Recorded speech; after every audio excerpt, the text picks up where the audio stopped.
at Cascades Golf Course, Phil Fischmeister. Hi, Phil. Good morning, Bart. Andy, how are we doing? Good, really good. Good to see you. It's, of course, our classic spring weather where we don't know what's going to happen. Mild winter, though, so the course is probably going to be in pretty good shape. Yeah, I think this is probably the best the course has looked coming out of the winter because, as you said, very mild winter, not a lot of trees down, not a lot of big storms. So, course is in pretty good shape. We opened March 2nd, which is, one of the earliest opening dates I think we've ever had. And then since then, it's been open, closed, kind of on a day-to-day basis with this weather. But this coming weekend looks pretty decent. Yeah, it does. Yeah. And we're actually going to open our driving range this Saturday. Very nice. Yep. So I know a lot of people are really anxious to get out and start practicing hitting balls. So Oh, we're yeah. finally going to open the driving range. Now it looks like we're going to have some consistently nice weather. And we're just 3.5 short weeks away from the first big tournament of the year, the Spring Thaw. Yeah, that's right. Spring Thaw is coming up April 27th and 28th. You can register online, go to our website for that. It's always kind of the biggest tournament turnout of the year. I think everyone's kind of just anxious, ready to play some competitive golf. And this year, unlike some years, I think people are going to have ample time to get some practice in before the tournament. Yeah, a lot of times it's been the first time out for people. Yeah, exactly. I'd like to see Andy get into some of these tournaments. I would too. I think we should really push for that. Yeah, we should push for that. If I would play in any, it would be the Spring Thaw because it would be, I'd have my excuse. It's early in the year. Yeah, it's early in the year. Early in the year. Yeah, absolutely. I think you and I were supposed to play in the... We were, yeah. Well, we'll get around to that at some point, for Maybe sure. this year. Maybe this year, you just never know. Yeah. Fall two-man, we can be partners. That's what we were supposed to be doing. Yeah, exactly. You'll have no excuse by then. Especially if I'm on Phil's team. Well, you guys are both good golfers. So. Well, we like to... Sometimes. Yeah. Like to be out there. But, speaking of good golfers, of course, Phil and I aside, the golf in the tournaments, especially what we saw last year in the Masters.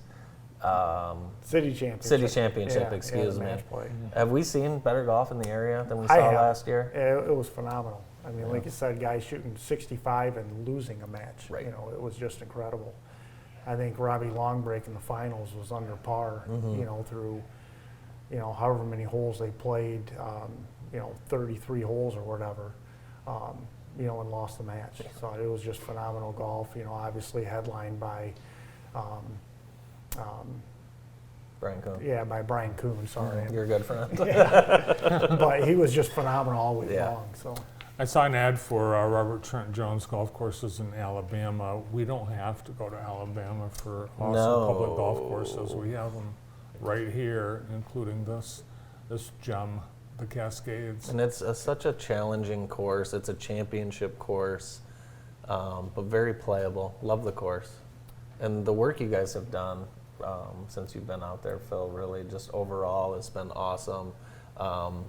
You can really kind of feel the energy out there, if that makes sense. Oh, absolutely. You and the staff and the players. And there's Greg. I mean, how many rounds has he played at Cascades?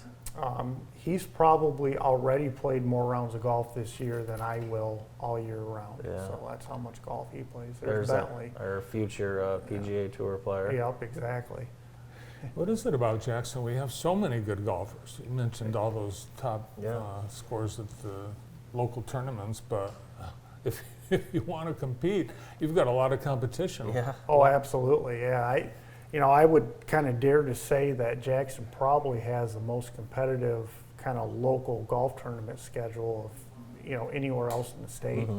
When you look at, guys like Steve Madalino, who's won 3 Michigan Amateurs, Todd Marston's won a Michigan Amateur, and Mark Kurznowski's resume winning a Horton Smith, and then of course Brian Stewart on tour, and Berman keeps winning. Yeah, Berman, yeah, and Greg Zeller won the Michigan Senior Open 2 years ago. I mean, it's just phenomenal how good the golf is, not just in Jackson, but these guys take it on the road, and they compete so well, statewide. In talking about the Jackson tournament schedule, something that's exciting, the Jackson Golf Committee, we're kind of going through a rebranding right now. We're going to be coming out with a new website here soon, which you guys here at JTV are going to do for us. Very excited about it, yeah. Yeah, we're excited. So we're going to kind of the plan is we have this great local tournament schedule, and we're going to try and rebrand it all under, the Jackson Amateur Golf Tour. So we actually kind of have a name to our tour, kind of our calendar of events. We've always had the honor roll for the last 25 years or so. That Gary Callahar started at the Sit Pat, but we're going to kind of rebrand that. So, the Player of the Year is going to be the Jackson Amateur Golf Tour Player of the Year. That's cool. Yeah, very cool. Yeah, it's exciting. So follow along. You'll be able to follow along, of course, on the local golf courses, but JTV will keep you up to speed when that website is released for sure. So very exciting. Golf's huge in Jackson. Let's take advantage of it, right, and make it what it is. Yeah, absolutely. And like you said, the amount of great public courses that we have in Jackson, with Arbor Hills and Calderon and the Grand, it's just really phenomenal how many courses we have. Golfers in Jackson are really spoiled. Yeah. And you make it easy for kids to get started early. Yeah, absolutely. The short course, I think, is the greatest thing that Jackson has for little kids that are new to the game. It's where I learned how to play with my dad when I was a little kid. And we are going to be having a junior golf program again this summer. Don't have all the information out yet. Probably in the next week or two, we'll have that up on our website. So we'll do junior golf clinics, and we'll also do a junior golf league on the short course. And you also host several golf high school teams at the Cascades. Yep, we've got Lumen Christi and Jackson High boys. We've got Lumen Christi and Hanover Horton girls. Oh, wow. Yeah, and Albion College now for the Oh, last wow. couple of years. Nice. Yeah, Albion was actually supposed to play a match tomorrow, and then there was snow in the forecast tomorrow, so they kind of postponed that to next Monday, but that'd be the first kind of real competition on our course Yeah. so far this year. Speaks to the quality of the golf course, and when you're having college teams and high school teams, that's your home course.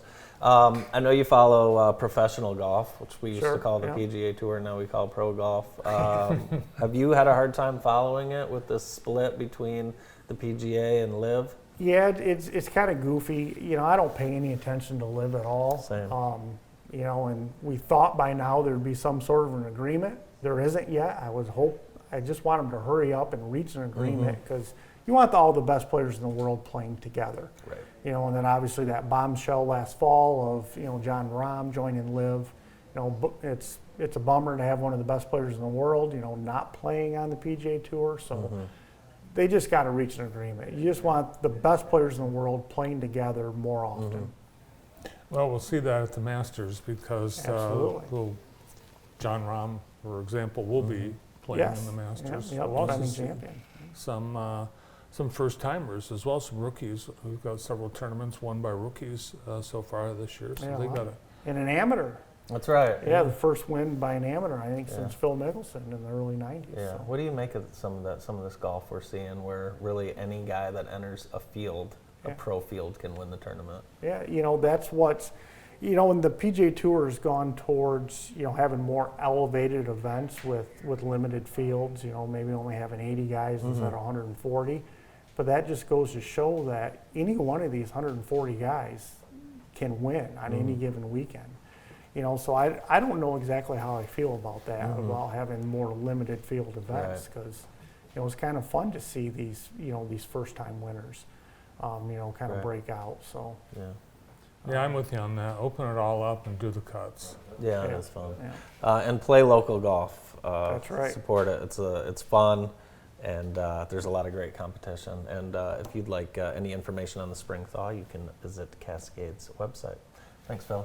Yep. Thanks, Andy. Thanks, Bart. Director of Golf, Phil Fischmeister at Cascades here on the Morning Show. We'll be right back to wrap up the show after this.